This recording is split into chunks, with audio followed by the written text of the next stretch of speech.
This woman sued her worker for $2 million over an injury she claimed happened on a construction site.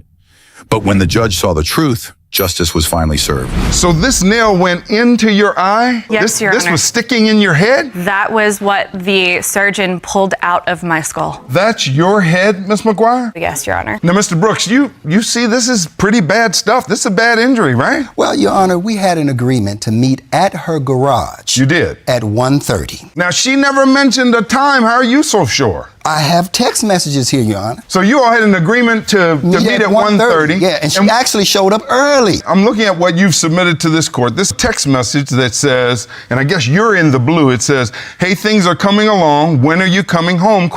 Yes, sir. And then in the gray, Miss McGuire, it says, my flight lands tomorrow at noon. I take it that's you. You remember this, right? Yes, Your Honor. Then in the blue, you, Mr. Brooks, you say, perfect. Meet me in front of the garage at 1:30. 1:30. And then Miss McGuire, you say, 1:30. great. See you there. You understood y'all were going to meet at 1:30. Yes, Your Honor. Take me through how this was going to happen. We're going to go over the notes. I'm sure that we've made the changes that she wanted to make. And then we were going to go into the construction area, safely into, so I can navigate her through if she would have only waited. I arrived maybe 5 minutes early. I didn't know that I needed to be guided through the house. That's the point that I'm trying to make. He says, let me get through what I'm talking about, Mr. Brooks. He told me to meet him there at 1:30. I get there. He's not at the garage. I expect maybe he has already gone inside. It's not 1:30. Well, there was no car there, right? For him. His car wasn't there. I don't know what kind of car he drives. So you don't take any responsibility for your injury? I do not take any responsibility for my injuries. Okay. Mr. Brooks, you tried to do what was responsible. You told her what time to be there. You told her to wait for you at the garage so you could walk through